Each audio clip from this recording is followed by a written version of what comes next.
रोंदे आणगे तां हसदे जाणगे,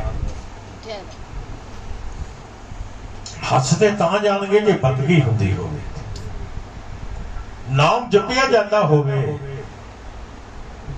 फिर हसदे जाणगे। हुण अपने बच्चे नूं भी इहो शिक्षा दिंदा काका, जे कुछ खटना जे कुछ पाना है इहदे लई मेहनत करनी पैंदी है। जप के दिखा लो फिर तुहानूं देंगा कुछ, फिर तुहाडी झोले च पावांगा। जे चाहो जबरदस्ती रब कोलों खोलोगे नहीं, गुरु दे हुक्म तो बगैर वो भी नहीं दे सकता। वो भी आके पूछेगा गुरु नूं पहला, ये जोग है?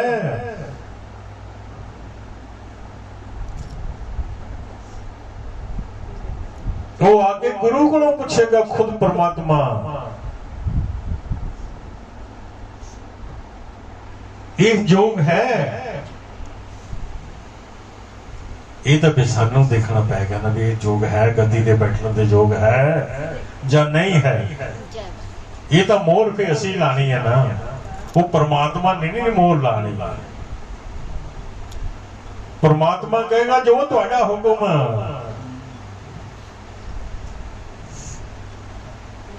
एवं नहीं किया रब तो बड़े संत साधु जल तो थल किस तरह कर देंगे। सुनाना सुनना भाई, सुनो जरा भी तुहानू जल तो थल किस तरह दस देने।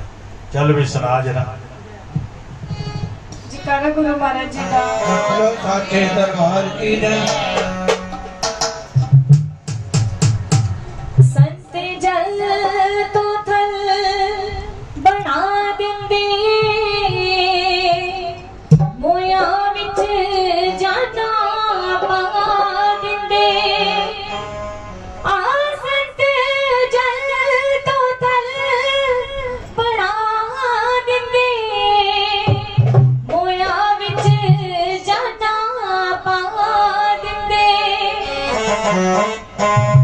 अमर सदा लई हुंदे ने, फरमा जो मुख चौके जाते।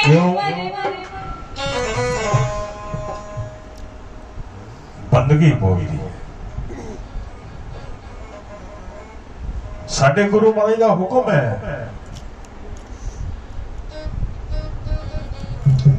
उत्थे ये कला बरतनी है जिथे देखिया उस परमात्मा के नाम नूं दाग तां नहीं लग रहा कोई, जा तुहाडे चोले नूं दाग तां नहीं लग रहा कोई, जा को गद्दी नूं दाग तां नहीं लग रहा। उत्थे एक काम करना है, मरियम च जाना पानी।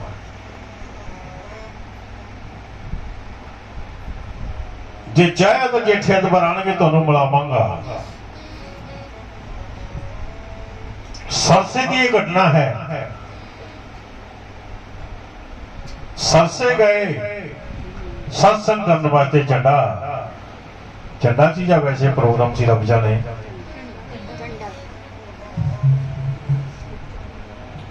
सत्संग हो गया लेकिन उन्होंने करने से थोड़ा जा फर्क पै गया। परमात्मा गुस्से हो गए क्योंकि परमात्मा को दिखावा अच्छा नहीं लगता।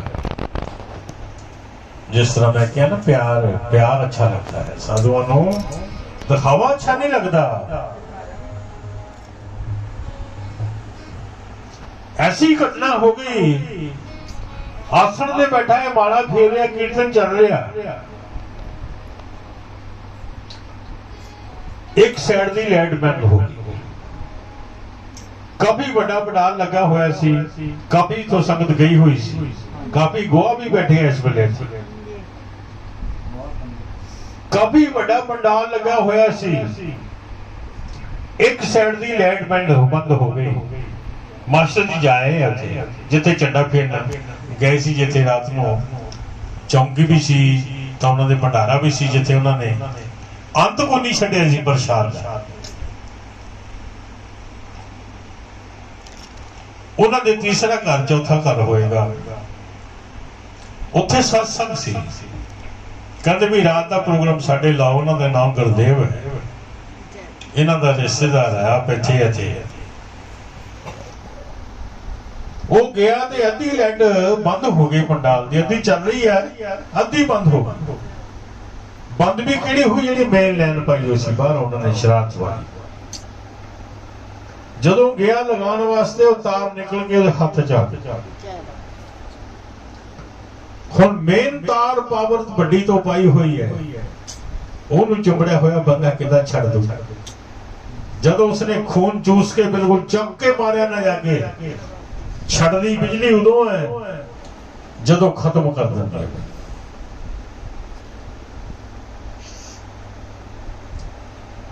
ਇਸੇ ਤਰ੍ਹਾਂ ਬੈਠਾ ਆਸਣ ਦੇ ਮਾਲਾ ਫੇਰ ਰਿਹਾ, ਭੇਡਾਂ ਚੱਲ ਰਹੀਆਂ। ਜਦੋਂ ਇਹ ਘਟਨਾ ਹੋਈ, ਮਾਰ ਚੀਕ ਚੰਗਿਆੜਾ ਪੈ ਗਿਆ ਉੱਥੇ। ਜਿਨ੍ਹਾਂ ਦੇ ਘਰ ਦਾ ਆਦਮੀ ਮਰ ਜਾਏ, ਉੱਥੇ ਕੀਰਤਨ ਹੁੰਦਾ ਹੋਵੇ ਪਰਮਾਤਮਾ ਦਾ, ਉਸ ਪੌਣਾ ਹਰੀ ਦਾ, ਉੱਥੇ ਕਈ ਸੰਗਤ ਦੇ ਵਿੱਚ ਐਸੇ ਬੰਦੇ ਗਏ ਹੋਏ ਸੀ ਤਮਾਸ਼ਾ ਦੇਖਣ ਵਾਲੇ।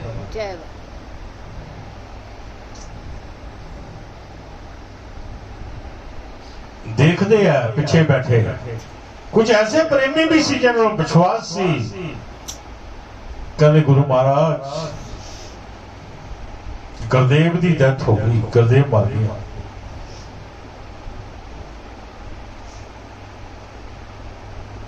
ਇਹ ਚੁੱਪ ਕਰ ਗਿਆ, ਬਿਲਕੁਲ ਸ਼ਾਂਤ ਹੋ ਗਏ, ਕੁਝ ਨਹੀਂ ਬੋਲੇ, ਨਾ ਹੀ ਉਹਨਾਂ ਨੇ ਕੋਈ ਜਵਾਬ ਦਿੱਤਾ। ਉਸ ਪਰਮਾਤਮਾ ਦੇ ਚਰਨਾਂ 'ਚ ਜੁੜ ਗਏ। ਮਾਲਾ ਫੇਰੀ ਜਾ ਰਹੇ, ਕਿਸੇ ਦੀ ਨਹੀਂ ਸੁਣੀ, ਮਰ ਗਿਆ ਜਾਵੇ। ਮਾਂ ਰੋਂਦੇ ਆ ਲੋਕੀ, ਸਾਰਾ ਪਿੰਡ ਇਕੱਠਾ ਹੋਇਆ ਹੈ, ਅੰਤ ਕੋਈ ਨਹੀਂ ਦੁਨੀਆ ਦਾ। ਹੁਣ ਉਧਰੋਂ ਮਰਿਆ ਪਿਆ, ਉਸ ਦੀ ਬੱਚੀ ਆ ਕੇ ਕਹਿਣ ਲੱਗੀ, ਇਸ ਤਰ੍ਹਾਂ ਦੀ ਬੱਚੀ ਹੈ ਉਸਦੀ, ਆ ਕੇ ਕਹਿੰਦੇ ਗੁਰੂ ਮਹਾਰਾਜ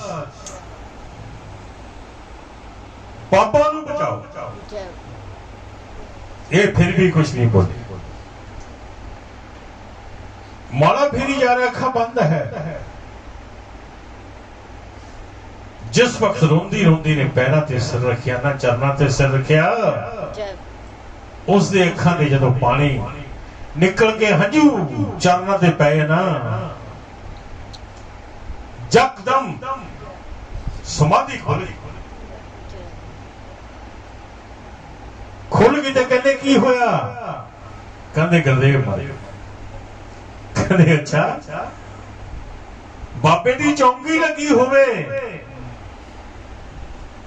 ਔਰ ਸ਼ਹਿਨशाह ਪਿਤਾ ਜੀ ਦਾ ਦਰਬਾਰ ਹੋਵੇ ਔਰ ਬੰਦਾ ਮਰ ਜਾਏ? ਉਹ ਕਹਿੰਦੇ ਇਹ ਮਰਿਆ ਪਿਆ, ਦੱਸੀ ਜਾਂਦੇ ਮਰਿਆ। ਦੋ ਚਾਰ ਇੱਥੇ ਮੁੰਡੇ ਬੈਠੇ ਹੋਣੇ ਆ, ਉਹਨਾਂ ਨੂੰ ਕਿਹਾ ਜਾਓ ਚੱਕ ਕੇ ਲਿਆਓ ਉਸ ਨੂੰ। ਚੱਕ ਕੇ ਲਿਆਂਦਾ, ਸਾਹਮਣੇ ਲਟਾਤਾ। ਉਸ ਨੂੰ ਪਤਾ ਕੀ ਕਹਿੰਦੇ? ਬਾਬਾ ਜੀ ਨੂੰ ਕਹਿੰਦੇ ਇਹ ਤੇਰੇ ਸ਼ੇਰਾਂ ਦੀ ਗੱਦੀ ਹੈ, ਇਸ ਨੂੰ ਦਾਗ ਲੱਗ ਜਾਏਗਾ। ਜੇ ਨਾਰਾ ਮਾਰ ਕੇ ਜਦੋਂ ਉਹਨਾਂ ਨੂੰ ਕਿਹਾ ਗੁਰਦੇਵ ਤੂੰ ਠੀਕ ਹੈ,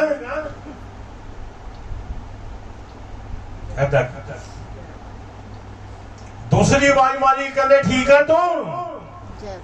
ਕਹਿੰਦਾ ਹਾਂ ਗੁਰੂ ਜੀ। ਤੀਸਰੀ ਆਵਾਜ਼ ਮਾਰੀ,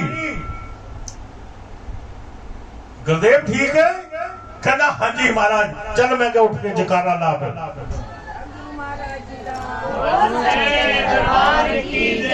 ਇਹ ਕੋਈ ਕਿਤਾਬੀ ਗੱਲਾਂ ਨਹੀਂ ਹੈ। ਐਤਵਾਰ ਆਏਗਾ ਤਾਂ ਮਲਾਨਾ ਅਕਸਲੇ ਨੂੰ ਪੁੱਛ ਲਿਓ, ਖੁਦ ਹੀ ਪੁੱਛ ਲਿਓ।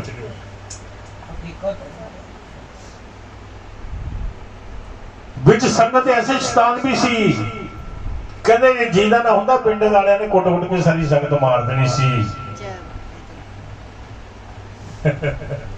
मैं क्या अच्छा इन्ना विश्वास है ताइयों नाल तुरे हुए हैं।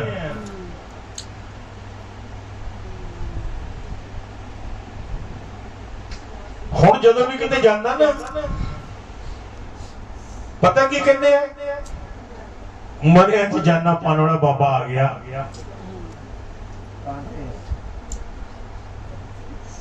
मरिया च जाना पाने वाला बाबा आ गया। पान नूं सारियां च पा सकते हैं लेकिन गुरां दा वचन क्या है तुहानूं दस्सिया मैं पहला स्टार्टिंग तो दस्सिया है।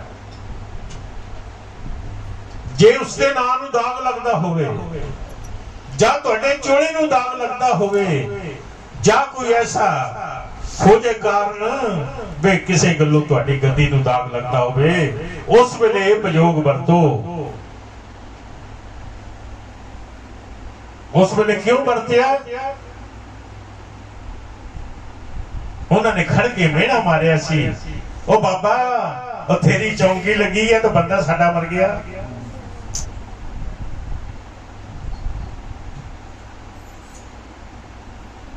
मैं क्या मैं भी फकर नहीं है जिस नूं उठा के ना बैठाया। जयकारा शहंशाह पिताई दा बैठा के जकारे भी लाते वो कहते जाओ हुण चौंकी लाओ। मैं क्या हुण नहीं लगनी चौंकी। क्यों? मैं क्या बस हुण जिन्हां साडियां गल्लां होणीआं ना असीं उहदे नाल दिल्ली तक गल्लां ही करनी।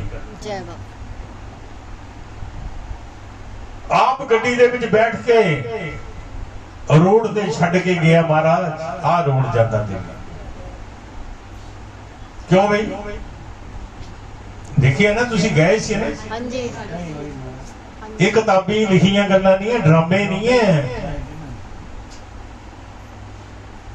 वो जिन्हां दी मैं गल सुनाना सी वो बैठे है इन्हां दे डैडी दी गल आ बैठे पीछे देखो जरा अमर जी आए हैं हुणे आए हैं। इन्हां नूं काम भेजा सी मैं कहा भी जाओ तुसी पहला हाजरी लगा के आओ काम दी तो फिर गुरु महाराज दी गल सुनाई सी तुहाडे पिता जी दी बारे। मैं क्या इस चीज नूं फकर दी मोहर कहंदे आ वे किस तरह हस्पताल चो लिया के घर रखे पैसे भी वापसी कराते कराए सी कि नहीं कराए सी किस तरह क्या किया सी जाते मैं बैठा बोल के दस जरा। पापा को जब हार्ट अटैक आया जब पापा को तो सुबह सुबह पापा को जब हार्ट अटैक आया तो हम बहुत छोटे थे शादी वगैरह भी नहीं हुई थी घर में किसी की बस अपना घर अपने लोगों ने जन्म दिया। तब पिताजी ने जो है कोठी बनवाई थी चरण डाले थे पिताजी ने। चौकी भी इनकम्प्लीट घर में ही हुई थी तब। उसके साल भर बाद ही जो है पापा को हार्ट अटैक आया सुबह। हम जब छोटे थे हमें कुछ पता था नहीं उनके बारे में कि क्या हुआ है उनको। तो सुबह सुबह मैंने जो है सत्य की मम्मी को फ़ोन करा। सत्य को फ़ोन करा मैंने पहले सरदार जी को फ़ोन करा। तो सरदार जी के घर से सीधी जो है उनके सत्य की मम्मी सीधा मंदिर पहुंची और पिताजी को उन्होंने जो है बताया कि ऐसे ऐसे बात है। हम सुबह सुबह उनको जो है इधर हॉस्पिटल ले गए वालिया। तो वालिया से जो है वो उनको हम विश्वास नगर हॉस्पिटल ले गए सिंह हॉस्पिटल। तो वहाँ 2 दिन जो है ठीक रहे। तीसरे दिन जो है छुट्टी होनी थी। उसी रात को जो है चौकी भी थी इतवार को ऊपर अपने जो अपना बड़ा मंदिर है वहीं पर छत पे चौकी थी। तो चौकी चल रही थी पिताजी भजन गा रहे थे। तो तभी फ़ोन आया वहाँ से कि भाई ऐसे ऐसे जो है इनकी तबीयत बिगड़ गई है बहुत ज़्यादा और इनको ले जाओ यहाँ से इनका बचना मुश्किल है। तो बिल्कुल ऐसे ही जो है जैसे पिताजी ने बताया अभी महाराज ने जैसे बताया ऐसे ही मैं आंखों में आंसू लेकर के पिताजी के सामने मत्था टेका और तभी जो है सवारी आ गई वहाँ पे बाबा जी की। तो क्या हुआ? मैंने कहा जी ऐसे ऐसे बात है जी। कहा तो चिंता ना कर मैं वहीं जा रहा हूँ। तो चिंता ना कर मैं वहीं जा रहा हूँ तुम पहुँच वहाँ पे। और मैं वहाँ जब पहुँचा तो दूसरे हॉस्पिटल से एस्कॉट हॉस्पिटल से हमने जो है एम्बुलेंस बुला रखी थी।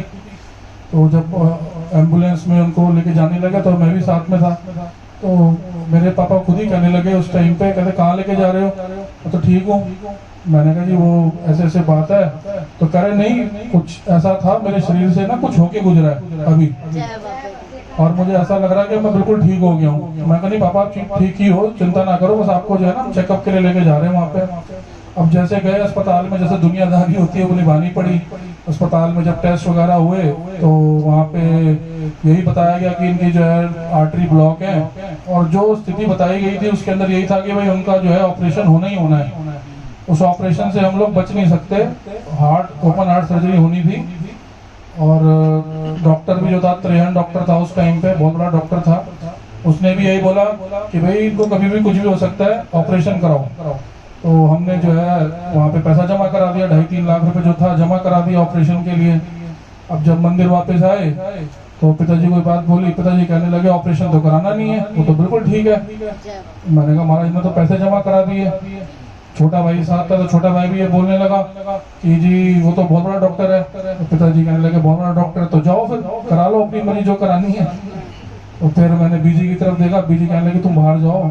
फिर बीजी ने पिताजी से दरखास्त लगाई, फिर आकर के बोला मेरे को, तो मैंने पिताजी को यही बोला फिर महाराज आप छुट्टी करा दो उनके अस्पताल से अपने आप ही। तो यही हुआ, अगले दिन डॉक्टर के पास जब गया तो डॉक्टर कहने लगा जी आप इनको ले जाओ, ये ठीक है बिल्कुल। मैंने कहा जी आप तो कल ये कह रहे थे कि अब ये 1-2 दिन का टाइम है या अभी ऑपरेशन करना जरूरी, कह रहे कोई बात नहीं बाद में कर लेंगे ऑपरेशन, अभी तुम ले जाओ इनको बस।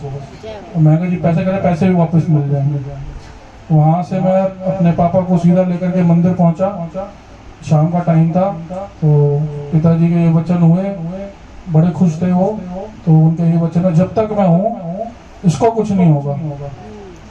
और सब आपको पता ही है, पिताजी जब हमारे गए हैं तो उनका भी पूरा कार्य जैसे हरिद्वार तक, पिता जो हमारे पापा जो है वहाँ तक होकर के आए, वहाँ पे भी हमारे पापा ने जो है महाराज को ये बोला कि मेरी जीने की इच्छा नहीं है, तो बस वो जो है जाने की तैयारी थी उनकी। बस हरिद्वार से हम आए, अगले दिन ही जो है हमारे पापा भी जो है चले गए। और जाने का भी तरीका ये था, कोई उनको दुख तकलीफ नहीं, एक कुर्सी में बैठे थे, कुर्सी में बैठे बैठे ही बस कहने लगे बस अब मैं बस जा रहा हूँ। ऐसे जो है उनकी यात्रा पूरी हुई। और महाराज की जो कहीं भी जो उन्होंने कहा था वैसे ही हुआ, सब उन्हीं की मेहर थी। 12 साल हमारे पिताजी ने निकाल लिए, 12 साल में खूब जो है प्रॉपर्टी बनाई, बच्चों की शादी हुई, दादे बच्चों का पोतों का सबका मुंह देख लिया, सारे अपने कार्य पूरे करके गए। जयकारा सतगुरु जी महाराज का, जय बाबे, जय दरबार की जय। क्योंकि इससे कोई ड्रामा नहीं, ये भक्ति है, नाम है।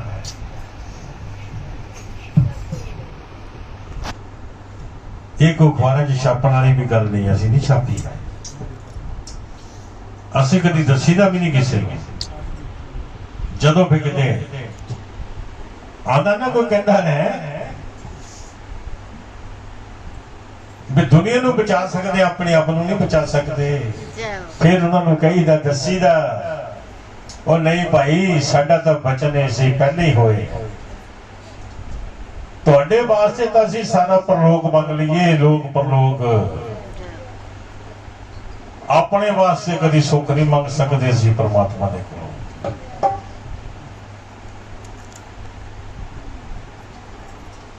ਮੰਗਣਾ ਨਹੀਂ ਹੈ,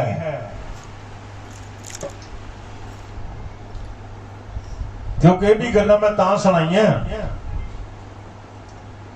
संगत दे विचों सुनन दी आवाज आई बाहरों कोई जिहड़े जिन्हां नूं नहीं पता भी सब कुछ है, तो लेकिन जिस तरह कहंदे ने वो दिमाग फिर जांदा, तो वे दुनिया नूं हॉस्पिटलों कहंदे लिया सकदे, आप तुहानूं हॉस्पिटल लगदा मैं बैठा, ਜਿਹੜੇ इलाज करते सी कोलों भी बैठे हैं, उन्होंने पूछो तो मैं कोई बीमार सी उत्थे, मैं कोई इत्थे बीमार दिखदा तुहानूं? ਜਿਹੜੇ मेरे कोल रहे आ, ਜਿਹੜੇ हुणे ही बोल के गए, गलबात सुना के गए आ, इन्हां नूं पूछो हर वक्त मेरे नाल रहे 24 घंटे उत्थे, 24 घंटे मेरे नाल आए, इन्होंने पूछो उत्थे माला छड्डी मैं। जय बाबे दी। सारी रात पिताजी जो है मैंने पिताजी को बोला पिताजी आराम कर लो, तो आराम नहीं, सारी रात जो है माले ही जपते रहे, बैठे हुए, इतना तकलीफ में थे, इतने दर्द में थे, तो भी सारी रात जो है लोगों के दुख काटते रहे, खुद दुख के अंदर है तो भी लोगों के पता नहीं कितने लोगों के दुख काट रहे हैं। ਸਾਰੀ ਰਾਤ ਇਸ ਤਰ੍ਹਾਂ ਹੀ ਬੈੱਡ ਤੇ ਬੈਠਾ ਰਿਹਾ। ਇਹ ਬਾਹਰ ਬੈਠਾ, ਮੈਨੂੰ ਤਰਸ ਆਵੇ, ਮੈਂ ਕਿਹਾ ਵੀ ਮੁੰਡਾ ਕਿਉਂ ਬਾਹਰ ਬੈਠਾ, ਸਾਡਾ ਬੱਚਾ ਨਹੀਂ ਹੋ, ਇਸ ਨੂੰ ਭੇਜੇ ਦਬਕਾ ਮਾਰਿਆ, ਅੰਦਰ ਲਿਆ ਹੋਇਆ ਕਮਰੇ 'ਚ ਬਿਠਾ, ਬਾਹਰ ਠੰਡ ਹੈ। फिर इसनु किया मैं जा तू घर जा। और हमारे महाराज को वैसे कुछ भी नहीं हो सकता, ये सब जो है लोगों की संगत के ही दुख है जो है, क्योंकि कई बार तो मैं भी डॉक्टरों से मेरी बात हुई है तो डॉक्टर तो कहते हैं, यही कहते हैं कि जो रिपोर्ट आती है इस रिपोर्ट में तो कोई जो है बैठ भी नहीं सकता, ये तो सब इन्होंने खुद ही ठीक होना है, ये तो किसी का दुख ले रखा है। तो संगत से भी यही जो है विनती रहती है हमेशा, जब भी महाराज हमारे दुख में है तो सच्चे मन से जो है बाबा जी से प्रार्थना करें, अपना जो है पाठ करें कि जल्दी से जल्दी हमारे महाराज, जैसे हमारे लिए जो है सारी रात जो है पाठ करते हैं, वैसे जो है महाराज जल्दी से जल्दी उनको भी स्वस्थ रखें। और ये स्वस्थ भी महाराज जो है बस दूसरों के इन्होंने दुख ले रखे हैं बस, लेकिन तकलीफ इतनी थी उस दिन भी, रात को गले में भी जो है लगा हुआ था, आप लोगों ने देखा, अगले दिन भी, इतवार के दिन भी आप भी लगा हुआ लगे। मैं तो पिछले इतवार को जब मैं आया था तो मैंने सोचा, पानी भी अंदर जाता तो ਇੱਥੇ ਬਾਬੇ ਦੀਆਂ ਭੇਡਾਂ ਬੋਲ, पिछले इतवार भी जब मैं आया था, पिछले इतवार भी जब मैं आया था तो मेरी हिम्मत हुई, मैंने कहा जी बोलूं महाराज को, महाराज बस अब चलो ऊपर। फिर मैंने कहा जी भक्ता भगवान के बीच में हम तो कुछ नहीं कर सकते, कुछ नहीं कर सकते, सब पिताजी की मौज है, महाराज की मौज है। सारा दिन, जय बाबे, सारी रात। और जिस टाइम उस टाइम पैर भी पाया ही कोले सी, मैडम कोले सी, पूछो तो इन्होंने शरीक की अपनी मास्टरी की अखा बीच के बैठ गया, आप तो उसे है ही नहीं सी, दुख किनू लगना सी। पैप लग गया, डॉक्टर साहब कहते ओके, कहते ओके, ठीक ही है, कुछ भी नहीं है। माला नहीं छड़ी, ये नहीं छड़नी, ये तो मर के ही छुटेगी, ये नहीं छड़ी। ये तो जड़ा खेड देखता ना उस टाइम बैठ के साडे सामने, उसनों पता लगता है बंदगी किसने करनी, नहीं तो उठ नहीं सकता। हाय हाय, शनिवार रात को 8-10 बजे आया, 2-2:30 बजे स्नान किया, ऐतवार सवेरे फिर आके बैठ गया। पैप लगा होया, हाले भी लगा होया तो उधर भी लगा होया, परवाह कोई नहीं। क्यों?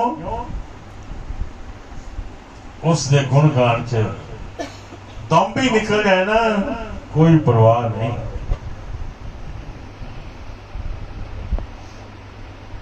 कोई परवाह नहीं। हुण उपर कदी भी तुसी आने हो, कदी भी देखते हो, माला तो नहीं छुट्टी देखी कदी, नहीं तो अपने परिवार च बैठा कहंदा भी 100 गल्लां मारा बच्चों के नाल, बच्चों के नाल खेडदा भी, लाड भी करता है, लेकिन माला नहीं छड्डदा, क्योंकि इसका मन का अंदरों है।